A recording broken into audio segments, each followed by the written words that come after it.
मृत्यु जीवन का वह कड़वा सच है जिससे कोई भी इंसान बच नहीं सकता। लेकिन मृत्यु के बाद क्या होता है, यह सवाल सदियों से इंसान को डराता भी है और सोचने पर मजबूर भी करता है। जब किसी अपने की मृत्यु होती है और उसका शव श्मशान ले जाया जाता है, तब कई बार लोगों को ऐसा महसूस होता है कि जैसे शव जलाने से पहले कोई रो रहा हो, कराह रहा हो, या फिर शरीर में हलचल हो रही हो। यहीं से मन में यह सवाल उठता है कि क्या सच में शव जलाने से पहले आत्मा रोती है या यह सिर्फ हमारा भ्रम है। इस सवाल का जवाब एक लाइन में नहीं दिया जा सकता, क्योंकि यह विषय धर्म, शास्त्र, विज्ञान और इंसानी भावनाओं से गहराई से जुड़ा हुआ है। हिंदू शास्त्रों के अनुसार आत्मा अमर होती है। भगवत गीता में श्री कृष्ण स्पष्ट कहते हैं कि आत्मा को न आग जला सकती है, न पानी भिगो सकता है और न ही हवा सुखा सकती है। शरीर नश्वर है लेकिन आत्मा शाश्वत है। गरुड़ पुराण के अनुसार मृत्यु के बाद आत्मा तुरंत शरीर को पूरी तरह नहीं छोड़ती। आत्मा कुछ समय तक उसी शरीर के आसपास रहती है, क्योंकि वही शरीर उसकी पहचान रहा होता है। पूरी जिंदगी जिस शरीर के साथ आत्मा जुड़ी रही हो, उसे छोड़ना आत्मा के लिए भी आसान नहीं होता। मृत्यु के समय आत्मा को यह एहसास होता है कि अब उसका सांसारिक जीवन समाप्त हो चुका है और उसी क्षण आत्मा के भीतर एक अजीब सा दुख, मोह और पछतावा उत्पन्न होता है। अगर इंसान ने अपने जीवन में अत्यधिक मोह, लालच, क्रोध या अधूरे कर्म छोड़े हों तो आत्मा को और अधिक कष्ट होता है। शास्त्रों में इसी स्थिति को आत्मा का कष्ट या आत्मा का रोना कहा गया है। लेकिन ये रोना इंसानों की तरह आवाज निकालकर रोना नहीं होता। ये एक सूक्ष्म पीड़ा होती है जिसे सामान्य इंसान देख या सुन नहीं सकता। अब सवाल उठता है कि जब शव जलाया जाता है तब कई बार आवाजें क्यों आती हैं या शरीर हिलता हुआ क्यों दिखाई देता है। विज्ञान इसके पीछे एक अलग कारण बताता है। शरीर के भीतर मौजूद गैस, बढ़ता हुआ तापमान और मांसपेशियों का संकुचन इन हरकतों का कारण होता है।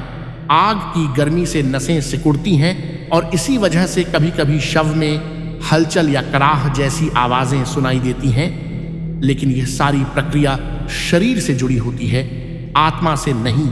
विज्ञान शरीर की व्याख्या करता है, जबकि शास्त्र आत्मा की यात्रा की बात करते हैं। शास्त्रों के अनुसार जब शव को अग्नि दी जाती है तब आत्मा को यह एहसास होता है कि अब उसका उस शरीर से अंतिम संबंध भी समाप्त हो रहा है।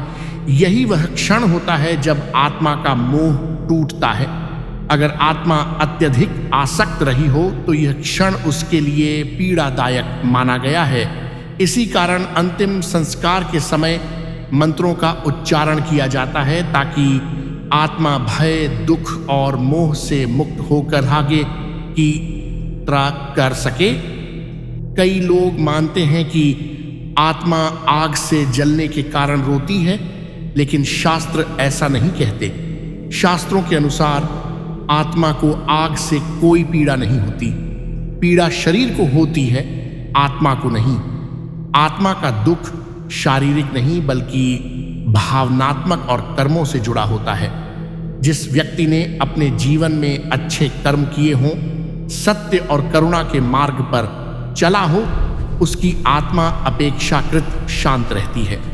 हर आत्मा नहीं रोती, केवल वही आत्मा कष्ट में होती है जो अपने कर्मों और गहरे मोह से बंधी रहती है। श्मशान का वातावरण भारी और डरावना इसलिए लगता है क्योंकि वहां दुख, बिछड़ने का दर्द और भावनात्मक ऊर्जा एक साथ मौजूद होती है। यह वातावरण इंसान के मन को संवेदनशील बना देता है और कई बार साधारण घटनाएं भी अपनी लगने लगती हैं। अब यह शास्त्र कहते हैं कि मृत्यु से डरना नहीं चाहिए बल्कि जीवन को सही तरीके से जीना चाहिए।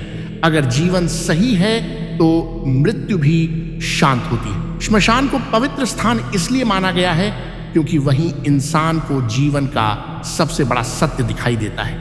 वहां न कोई बड़ा होता है, न छोटा, न अमीर और न गरीब। वहां सिर्फ एक शरीर होता है जो पंच तत्व में विलीन हो रहा होता है। इसी कारण कहा जाता है राम नाम सत्य है, क्योंकि अंत में केवल सत्य ही बचता है। कई लोग मानते हैं कि आत्मा आग से जलने के कारण रोती है, लेकिन शास्त्र ऐसा नहीं कहते। शास्त्रों के अनुसार आत्मा को आग से कोई पीड़ा नहीं होती। पीड़ा शरीर को होती है, आत्मा को नहीं। आत्मा का दुख शारीरिक नहीं बल्कि भावनात्मक और कर्मों से जुड़ा होता है। जिस व्यक्ति ने अपने जीवन में अच्छे कर्म किए हों, सत्य और करुणा के मार्ग पर चला हो, उसकी आत्मा अपेक्षाकृत शांत रहती है। हर आत्मा नहीं रोती, केवल वही आत्मा कष्ट में होती है जो अपने कर्मों और गहरे मोह से बंधी रहती है। श्मशान का वातावरण भारी और डरावना इसलिए लगता है क्योंकि वहां दुख, बिछड़ने का दर्द और भावनात्मक ऊर्जा एक साथ मौजूद होती है। यह वातावरण इंसान के मन को संवेदनशील बना देता है और कई बार साधारण घटनाएं भी अपनी लगने लगती हैं। अब यह शास्त्र कहते हैं कि मृत्यु से डरना नहीं चाहिए, बल्कि जीवन को सही तरीके से जीना चाहिए। अगर जीवन सही है तो मृत्यु भी शांत होती है। श्मशान को पवित्र स्थान इसलिए माना गया है क्योंकि वहीं इंसान को जीवन का सबसे बड़ा सत्य दिखाई देता है। वहां न कोई बड़ा होता है, न छोटा, न अमीर और न गरीब। वहां सिर्फ एक शरीर होता है जो पंच तत्व में विलीन हो रहा होता है। इसी कारण कहा जाता है राम नाम सत्य है, क्योंकि अंत में केवल सत्य ही बचता है। शास्त्रों के अनुसार अंतिम संस्कार के बाद भी आत्मा की यात्रा समाप्त नहीं होती। गरुड़ पुराण में बताया गया है कि शरीर के नष्ट होने के बाद आत्मा सूक्ष्म शरीर के रूप में अस्तित्व में रहती है।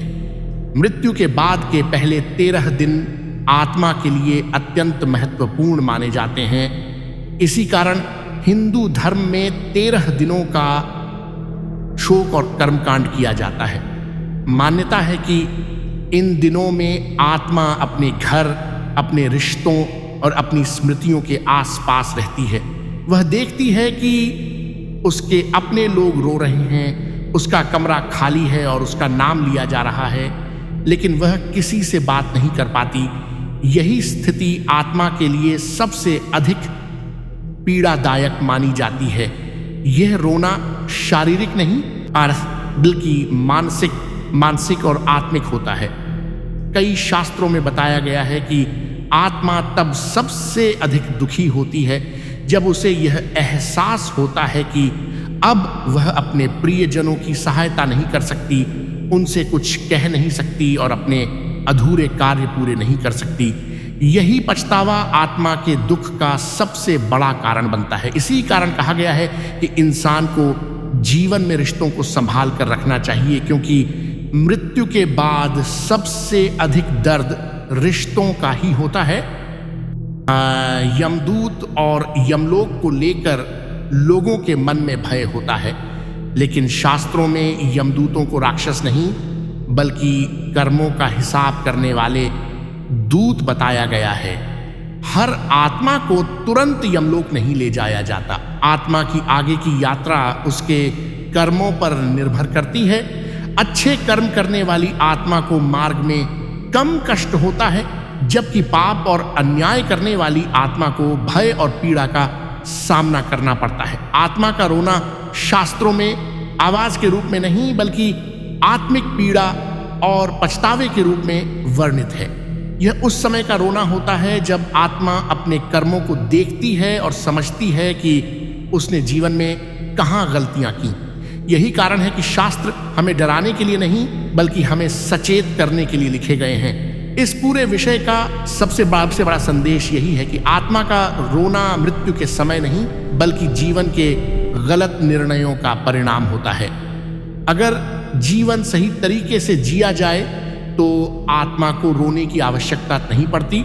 इसलिए कहा गया है कि अच्छा जीवन जियो, क्योंकि अंत में इंसान के साथ केवल उसके कर्म ही जाते हैं।